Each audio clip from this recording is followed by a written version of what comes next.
NLC who have said that we will not keep quiet.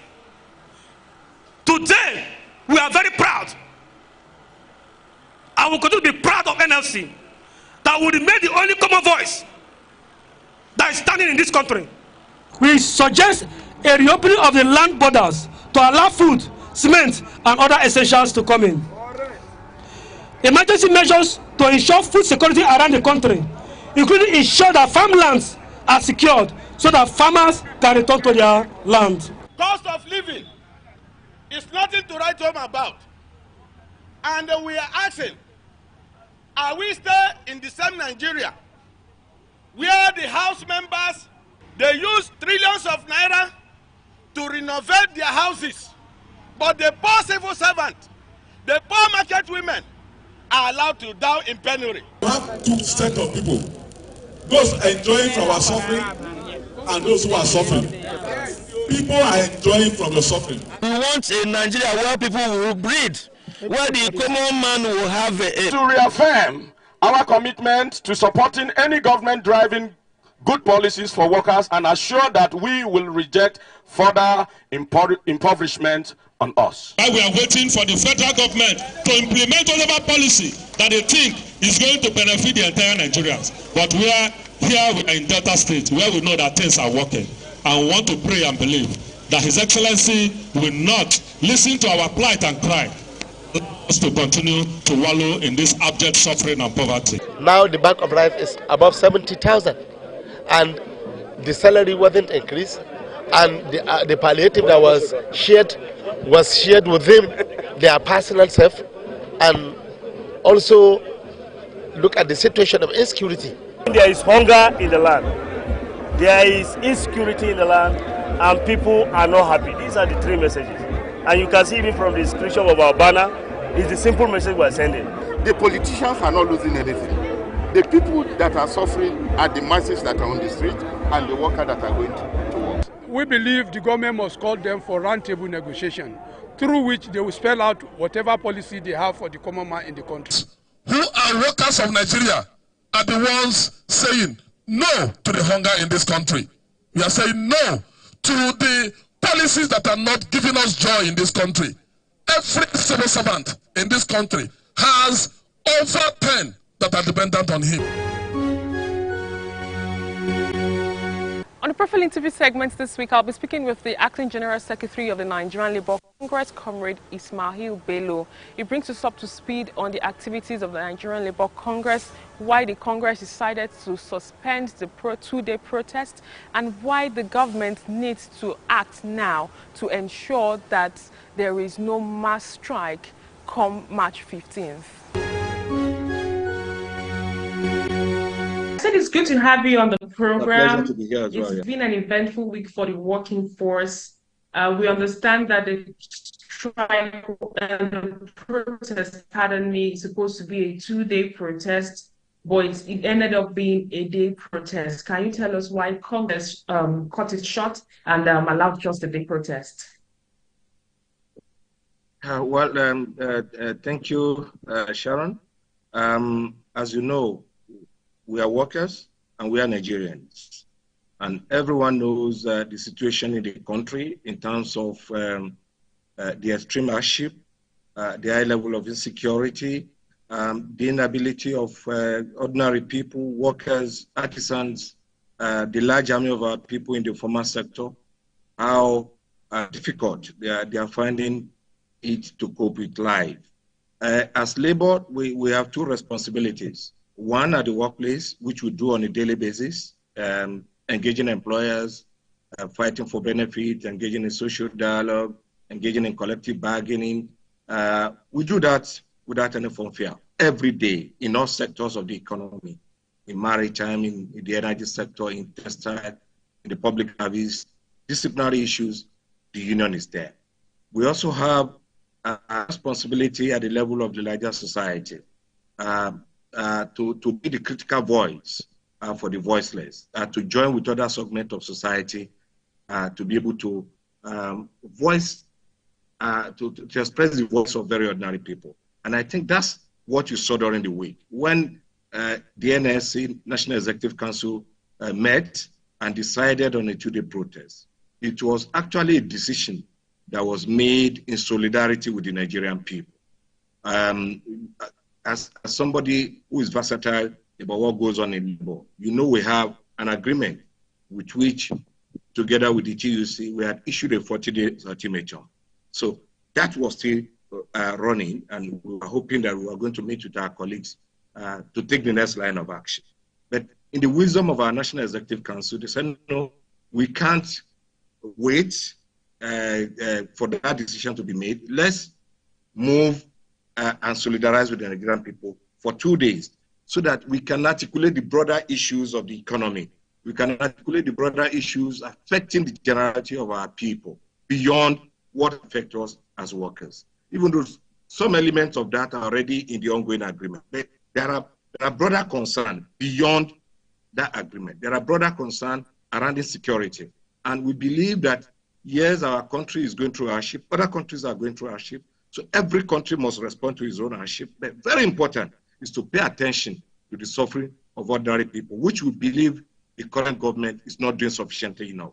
And we also believe that at the level of government, the macroeconomic programs and policies are largely dictated by the IMF and the World Bank, bordering on issues around subsidy, fluctuation of dollars and all of that. And the implication of that for our well-being, for jobs, for employment in our country. Employers are crying, workers are crying, all segments of society are crying. And as organized labor, other people, because as the lawyers we argue that the freedom of speech, freedom of assembly, the right to protest, they are fundamental.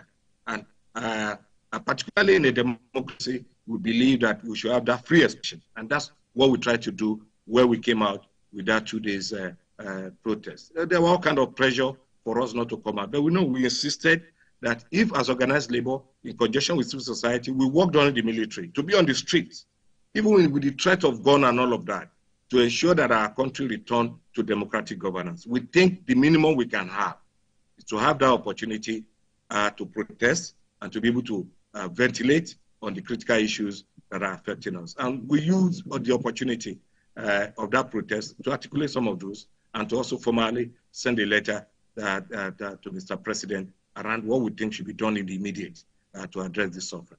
As to the question about why is it 1 day and not 2 days? I think, you know, as Labour, we meet, we discuss, we review our actions, and we believe that the first day was successful enough in terms of the mobilization and articulation of our grievances and our issues.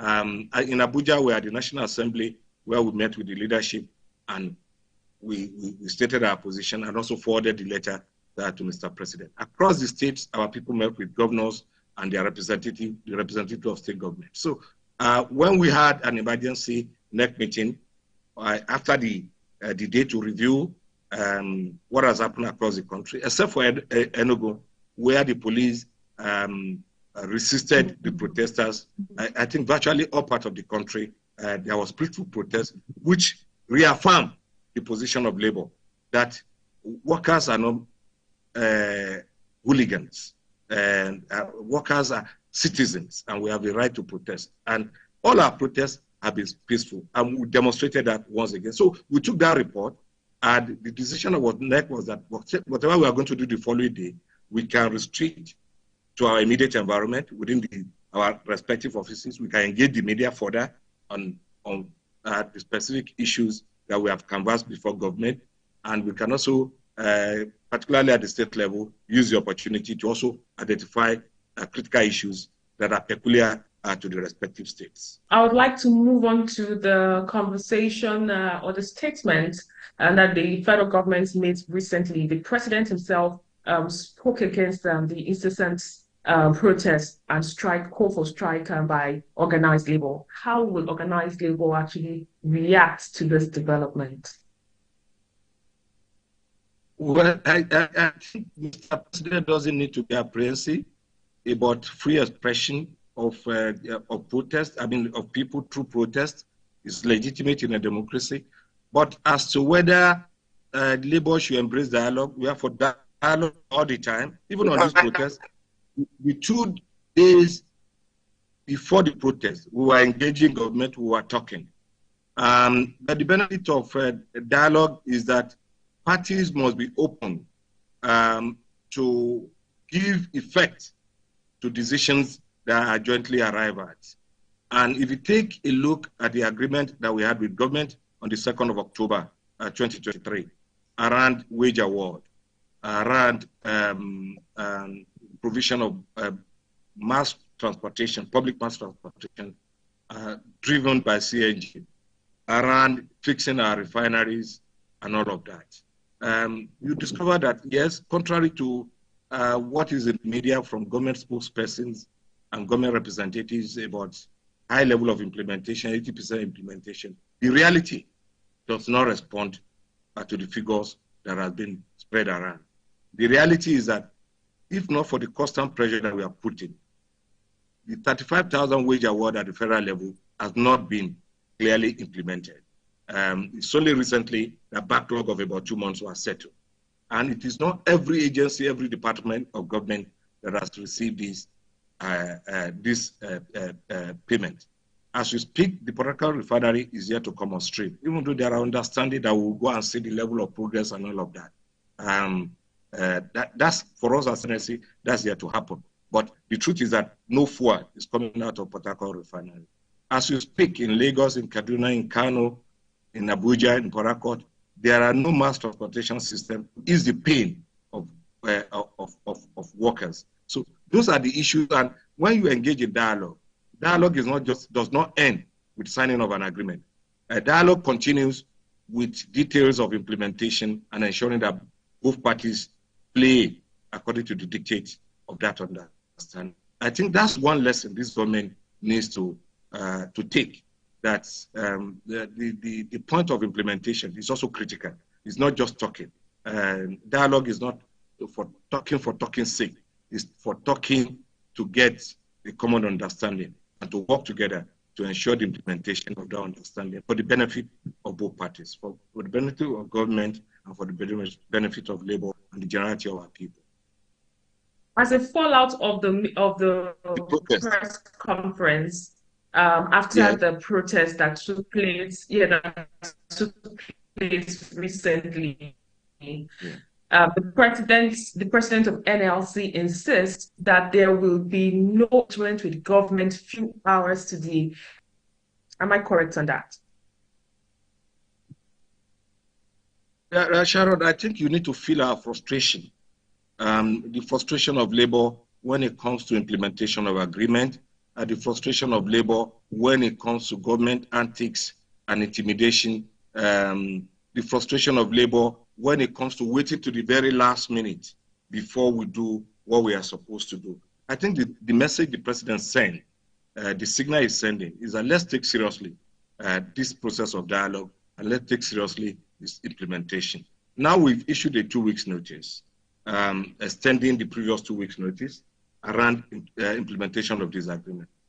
2 weeks is a long time. That's about 3 days ago.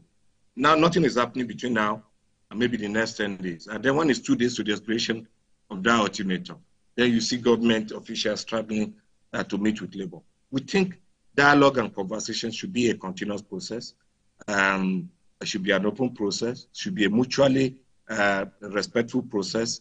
And I think that's the signal that is sent, that we will not take a situation where government will take every push that we make as insignificant and wait till the very last minute before it responds. Okay, so what more should government do at this point? Are there demands made by labor that can be actually be met with in the next 2 weeks? Do you think the timeline of the ultimatum is sufficient for government to meet up with its own bargain of the agreement? That's not for me to say in the media. It's for the parties to get to the table and review things and set clear timelines. The National New Minimum Wage Committee has been inaugurated. Are there any expectations from NLC towards ensuring that we have a new minimum wage? Now, people keep asking this question. Given the crisis that has happened to the value of the Naira and the basket of goods that our currency can buy, There are all kinds of speculations in the media about what should the minimum wage be. But I think based on previous experiences, a lot would depend on how parties are able to come to the table about data. Not just data, about cost of living and all of that. And you know that in determining that, a lot of factors also come to play about the balance between the public service, the private sector, and the small and medium enterprises. Knowing that minimum represent the floor below which no employer should go. Given current reality, we will expect that government and other employers of labor will realize the enormity of the crisis in our hand, and that workers cannot be productive when they cannot feed. Workers cannot be productive when they travel 10 kilometers on foot to get to work because they cannot afford transportation. Workers cannot be productive when they cannot have a decent accommodation. Workers can't be productive in an environment where health and safety is in jeopardy. So, bearing that in mind, the minimum wage should be able to at least address the quantum of goods, food items for a family of 6, and you know what that means. I won't put any figure here because at the level of NLC, the leadership is working at the level of the minimum wage negotiation, and those figures will be exchanged, and I'm sure the balance will be strong. But the point to note is that given the current crisis, all parties must realize the need to substantially raise the minimum wage in order to even assist the economy. Because when people have money in their pockets, when workers have money in their pockets, informal workers also have goods and services to render. And that way, the economy is oiled. So it's very important to bear that in mind. The ultimate goal for us as labor will be the drive towards a living wage. And a living wage is that one. Thank you very much for your time. Okay. Thanks so much, Sharon. As we say in labor, the struggle continues, and we hope that government will change its modus operandi in terms of its approach to dialogue and bargaining. Thank you.